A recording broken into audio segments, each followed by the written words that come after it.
اللهم صل على سيدنا محمد في الأولين، وصل على محمد في الآخرين، وصل على محمد في كل وقت وحين.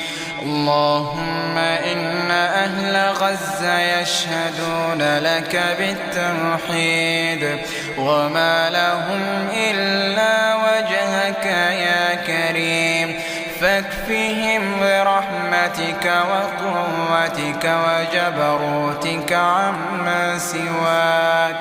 اللهم سلم غزة وأهلها يا رحيم. اللهم احفظ غزة بعينك التي لا تنام.